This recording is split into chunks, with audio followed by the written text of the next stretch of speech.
Coach, a great team win tonight on both sides of the court, offense and defense. What would you say to the fans or the media who suggest that the notion is that we play better defensively without Trae Young? We've been working, defensively for a while. It's just it's an everyday thing, and it's something you have to do as a team. And obviously, the game that Dyson had tonight was unique. I don't want to ever take those for granted.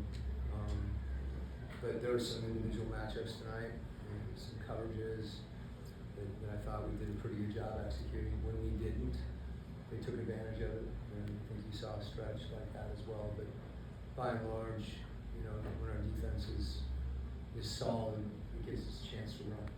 And that's when even if we're not running for layups or open shots, we're just better offensively when we're connected.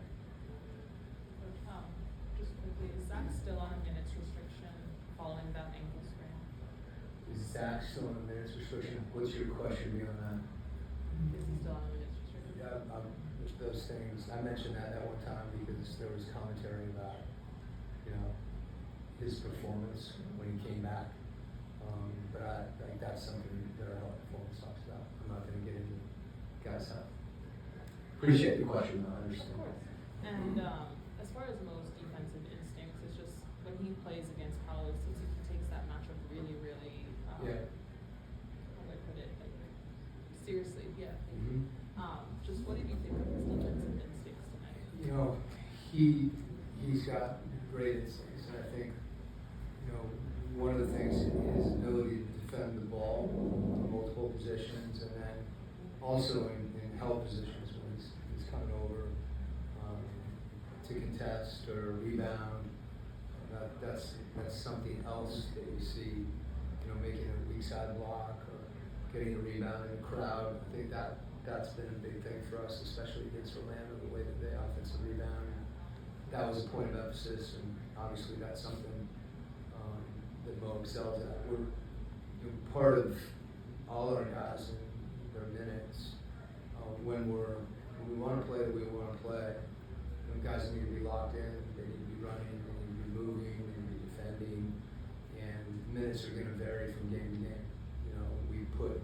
We had a bigger lineup in, and they went small, so we subbed on that for a matchup, and that's going to be the case in a lot of games, one way or the other.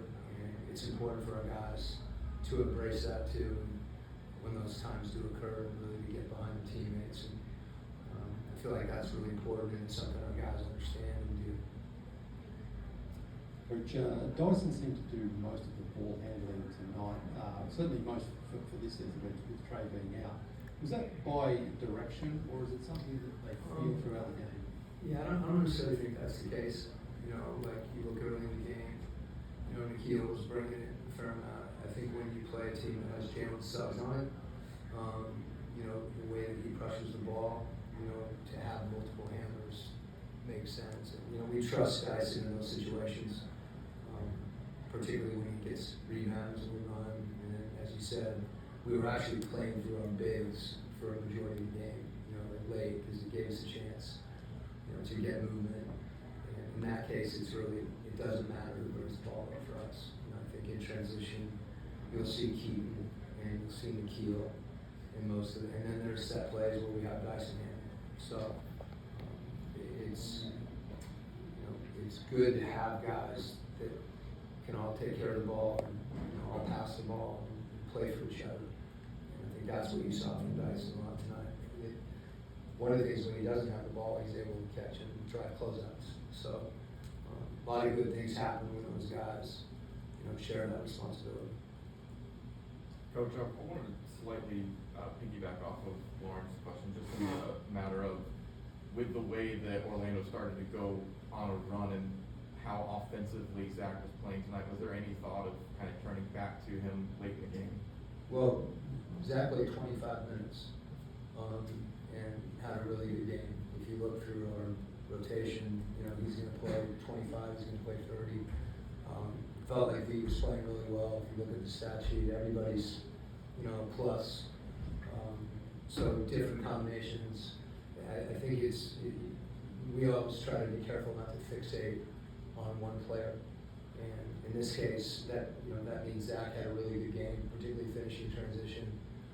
Guys were finding him from three, and it felt good to see him kind of get on track again and play with some confidence in those situations, because we've seen him do that. But there's going to be times when we have Luke in the game for his ball handling. There's going to be times when we have Mo in the game for his defense, and it's one of those situations where if we sit here and start to critique rotations and minutes, I could go into a little diatribe about why I played everybody, why I did, and why we substituted when we did. We took Kristaps out and played through O because he was playing well. We played a matchup game, so I'm not going to do that.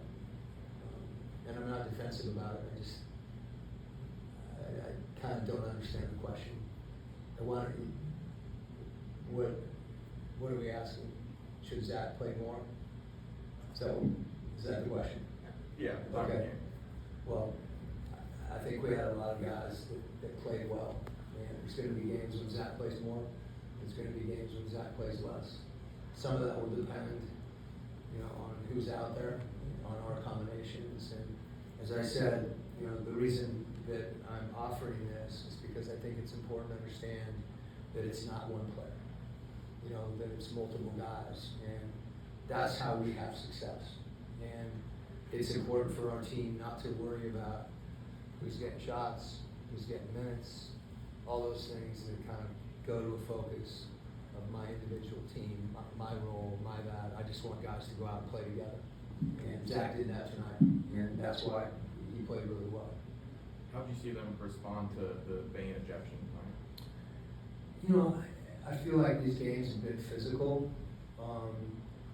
and I don't think I think we continued to play the way we were playing. When the game got harder for us is when we fouled, and we didn't get stops. We're taking the ball out of the net, and they're able to set their defense, and their physicality becomes more of an issue. So, I think whoever they have on the floor, he's obviously an excellent player. I don't know that impacted the game. As I said, I think when we got stagnant offensively and didn't move the ball, and we had some breakdowns defensively, that's when we sputtered. And that's when we made the comeback. There was a couple times we were up 20 and we just couldn't sustain that, and then they cut into it. So I think it's a good game for us to understand that and how this team needs to play together to be successful. There were a lot of free throw attempts on both sides, but it was the most you've had in the game for about a calendar year. It was 42. What kind of leads to that? What kind of led to that today? I think attacking the paint, and that's something that is easy when you're running and harder when you get in the half court. And you have to work harder to get the ball in the paint. You have to be more determined. And when we do that, we get a chance to get fouled. And we also get better shots. Okay, thanks, Coach. Okay.